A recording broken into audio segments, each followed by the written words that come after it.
What up, y'all? This is your boy, Mr. Downtown Ray Melo, and you're listening to the Entertainment Report for Wednesday, March 18th, 2015, delivering some of the major stories and trends going on in the world of entertainment and beyond. You can follow the show on Facebook or on Twitter, facebook.com/The Entertainment Report with Ray Melo, that's RAYMELO, or on Twitter at The Enter Report. You could also listen to the show anytime you want on iHeartMedia. Just search for The Entertainment Report, and it'll take you to our page.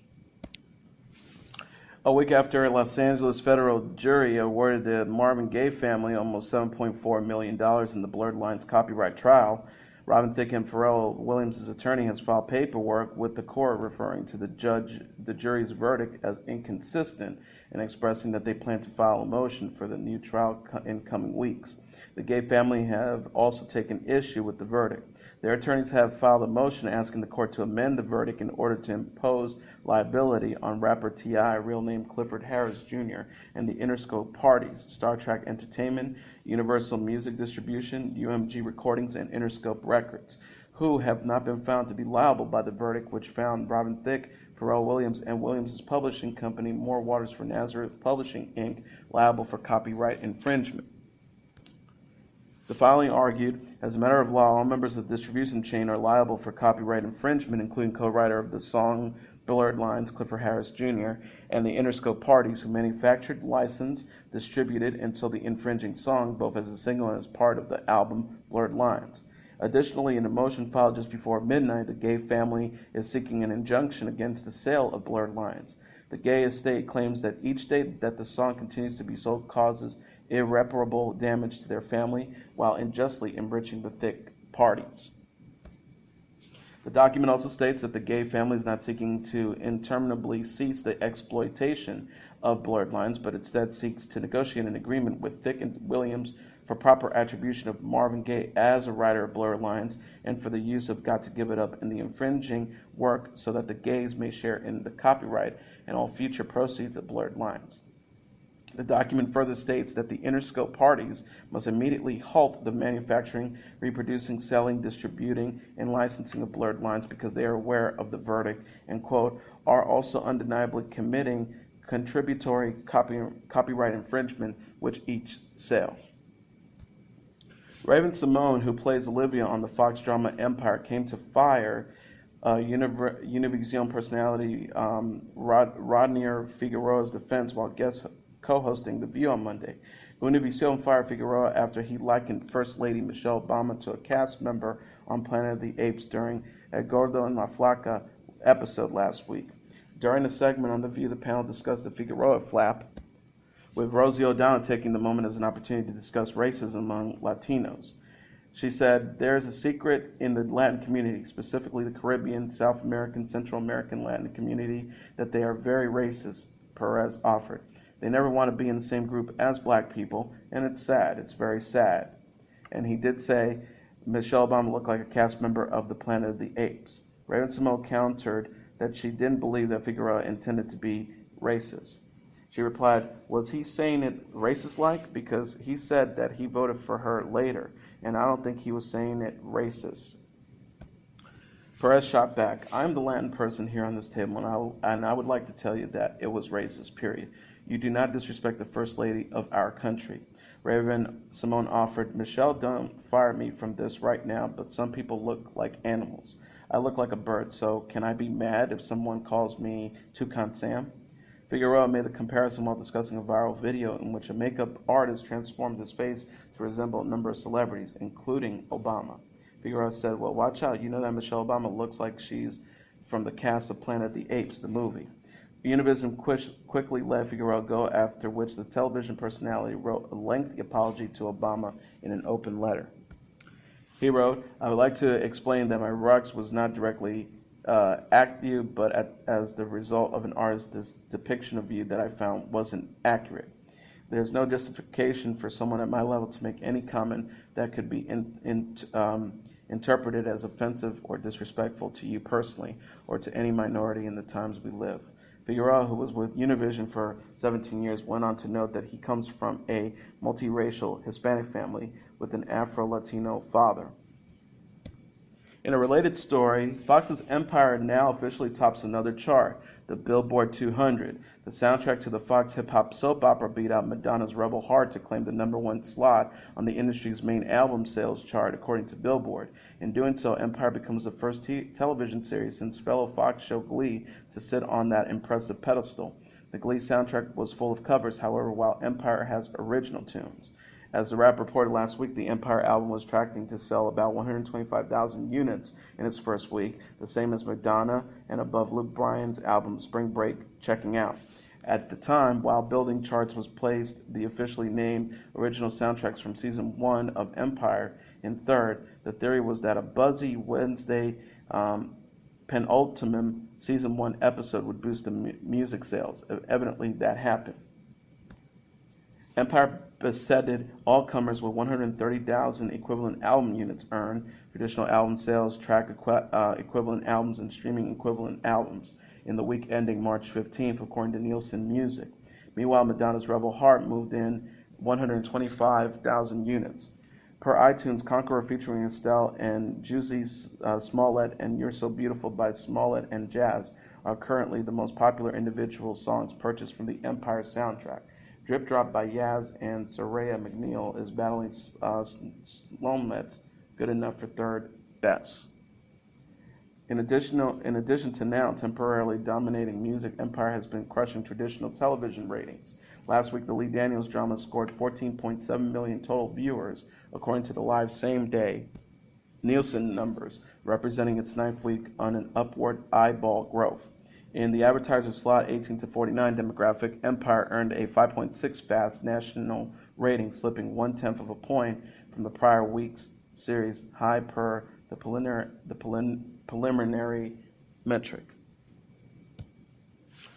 The E! Network has pulled Fashion Police from the schedule following spectacular internal meltdowns, negative press, and diminished returns for advertisers, the Wrap has learned. E!'s comedy series Fashion Police is going on hiatus and will return in September. We're looking forward to take this opportunity to refresh the show before the next award season. Our talented co-hosts Juliana Rancid and Brad Goretzky, along with executive producers Melissa Rivers, will continue their roles as we evolve the show into the next chapter for the legions of Fashion Police fans around the world, the network said in a statement. Kathy Griffin's abrupt exit on Thursday was the latest in a series of blows to the show, which never quite found its footing after the death of its original host, Joan Rivers. While the style program has historically attracted ad revenue and brand placement opportunities, those are drying up increasingly since the January 12th relaunch with Griffin in the spot vacated by Rivers, a network insider told the Wrap. The individual said they are worried. Fashion Police was a big workhorse for advertisers with tons of brand integration all year long back in Joan's day. That's one of the reasons they kept the show around. They sold it at the upfront presentation. But with all the bad press and the realization it doesn't work without Joan, they are thinking about canceling it quietly. Aside from the above statement, representatives for E! have not yet returned the Wrap's request for comment. Kathy Griffin declined a request to interview for this piece. Big Boy, one of the biggest names in urban radio, has closed a multi-million-dollar deal with iHeartMedia to officially move his hit Los Angeles morning show to iHeart's Real 92.3 KRRL. It was announced Tuesday. While his exit from crosstown rival Power 106 KPWR in LA sparked a nasty legal battle, Big Boy is singing a happy tune about his new $10.5 million iHeart deal. Big Boy said in a statement issued to the Wrap, "You can't imagine how psyched and ready I am to show my listeners, my family, what we've got planned at Real 92.3. iHeartMedia 100% gets what I've been doing for over 20 years, and together we're going to take it to the next level." His 3-year contract provides an annual salary of $3.5 million, plus an additional $200,000 video production budget, 4 weeks of vacation, and the use of a private jet for domestic travel, including Hawaii. His new employer, iHeartMedia, has also committed to spend a minimum of $1 million a year to promote Big Boy's show and will make him a feature presenter at national tentpole events. The popular radio personality actually joined Real 92.3 on March 9th, but the deal just officially closed after the Los Angeles Superior Court lifted a temporary restraining order filed by his previous employer to prevent Big Boy from jumping ship. The DJ, who is just as famous as some of the music stars he's interviewed, shocked fans last month when he suddenly went missing from his morning drive show, Big Boy's Neighborhood, on Power 106 after 20 years at the station. A short time later, it was revealed that Power 106 owner MS Radio LLC has filed a lawsuit against Big Boy, alleging he breached his contract, which ended on February 28, 2015. The legal documents said the radio personality, whose real name is Kurt Anderson, informed his bosses at MS in January 2015 that he received a more lucrative offer from iHeartMedia. According to the lawsuit, Big Boy's Power 106 contract allowed for a 60-day window at the end of his deal to entertain other offers, as long as MS was allowed to match the offer. The document stated that Power 106 was paying Big Boy a base salary of $1.45 million per year, plus substantial bonuses, an automobile allowance, and other fringe benefits. Following the ruling, MS issued a statement saying, "While MS is disappointed with the court's ruling and will evaluate our legal options, we're pleased with the court's indication that damages are available remedy at trial. MS remains resolute in continuing to protect our legal rights and committed to the continued success of Power 106." A North Carolina man has been charged with the murders of former Food Network star contestant Cristie Schoen Codd and her husband Joseph J.T. Codd and their unborn child. Robert Jason Owens, who lived in the same city of Leicester, North Carolina, as the couple, was charged with 2 counts of first-degree murder, 1 count of murder of an unborn child, breaking and entry, and larceny on Tuesday. A celebrity chef and caterer, Cristie Schoen, who's 38, had been a finalist on Season 8 of the Food Network's competition series and was 5 months pregnant at the time of her disappearance, according to the Citizen's Times. J.T. Codd, who was 45, worked as a grip in the film industry, handling cameras and other equipment on projects such as HBO Carnival. Family members reported the couple missing on Sunday. However, according to arrest warrants, investigators believe the victims died on Thursday. Their vehicles were still at the house, as were their 2 dogs. Owens, 36, lived about a mile away from the Codds and had done odd jobs in construction work on their homes, Sheriff Van Duncan said. A Food Network spokesperson told the Wrap in a statement, "Our thoughts go out to Cristie's family and friends during this difficult time." Owens is currently in the Buncombe County Detention Facility. Writer George R.R. Martin has canceled plans to attend 2 upcoming conventions, unless that is he's finishing up the last installment in the Song of Ice and Fire's series, the author wrote on his blog Monday night. Martin, who said he had hoped to attend the San Diego Comic-Con in July, said, "Should I complete and deliver Winds of Winter before these cons roll around, I reserve the right to change my mind." Fans have been eager for the Winds of Winter since the 5th book in the series, A Dance with Dragons, was released in July 2011. Martin's A Song of Ice and Fire series is based for the smash hit HBO drama Game of Thrones. Martin said, I have too much to do, too many things on my plate, Song of Kong foremost among them." Song of Kong is an inside joke on the author's blog that refers to Winds of Winter. Martin also said he will not attend the November 5th through 8th World Fantasy Convention in Saratoga, New York. The Post offers a slim glimmer of hope for fans on the epic fantasy series. He said, "My apologies to anyone who saw Saratoga on my appearances page and planned to go in order to see me. I won't be there. Go anyways. You'll have a great time. I've also decided against attending this year's San Diego Comic-Con. Same reason, but since Comic-Con will never list on my appearances page, scratching is not as big of a deal." Bickering between sisters is nothing unusual, but Real Housewives of Beverly Hills stars Kylie and Kim Richards take sibling rivalry to a whole new level. Following a rocky trip to Amsterdam with the other women, the pair are back in the U.S., and Kylie invited Kim over for dinner at her house in Palm Springs, California. But as their food burned, old family grievances resurfaced. Kylie said, "In every aspect of your life, I've been there for you," reminding her troubled sister that Fox friend Brandy Glanville has been, quote, "walking around to people like Lisa Rinna and telling them Kim needs an intervention. I sat there and told them that you have been sober since rehab until poker night," sobbed Kylie. "And since poker night, this is what I get from you." What a fucking insult. Instead of facing up to her personal issues, Kim went on to the defense and accused Kim of taking their mom's house and then, quote, taking the money to buy this, she said, pointing around the desert retreat. Tell the fucking truth, Kelly fired back. We bought you out, Kim. Everything you say is a twist and a lie. Kim proceeded to lose it, screeching back at her sister that she's the liar. The more level-headed Richard's sister went on to vent to the camera. If Kim was a friend and not my sister, I probably would have given up on this relationship a long time ago. The Real Housewives of Beverly Hills airs Tuesday nights at 9 p.m. on Bravo.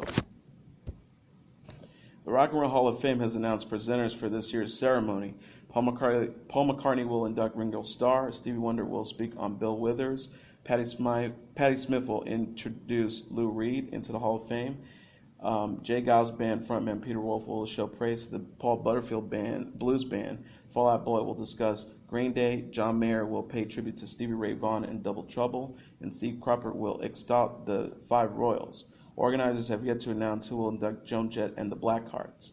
The Hall of Fame also revealed that Dave Grohl, Joe Walsh, Tom Morello, John Legend, and Jimmy Vaughn will perform at the annual show, which is being held April 18th at Cleveland's Public Hall.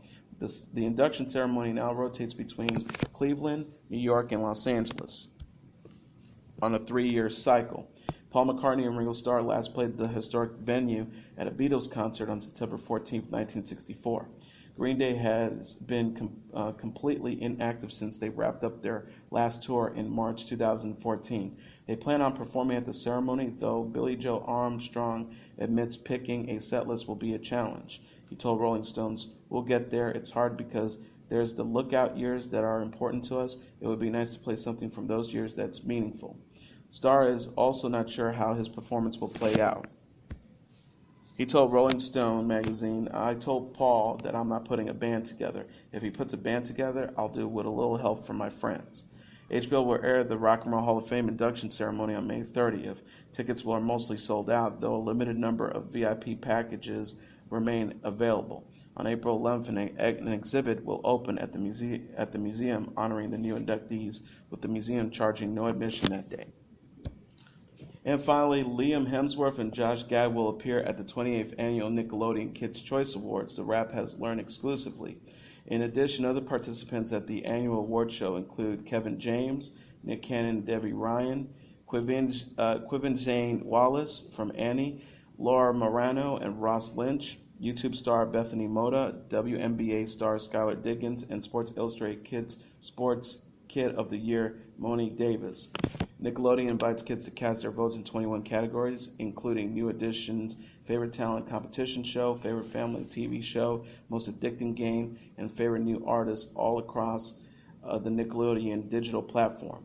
Nick Jonas is hosting and performing at the show, which airs on March 28th at 8 p.m. on Nickelodeon. And that is your entertainment report for Wednesday, March 18th, 2015. I'm your host, Mr. Downtown Ray Melo. I'll be back tomorrow to deliver some of the major stories and trends going on in the world of entertainment and beyond. You can follow the show on Facebook or on Twitter, facebook.com/The Entertainment Report with Ray Melo. That's RAYMELO. Or on Twitter @The Enter Report. You can listen to this episode or any previous episodes of the show on iHeartRadio. Just search for The Entertainment Report and it'll take you to our page. Have a great day, everybody. I will see you again tomorrow. Bye.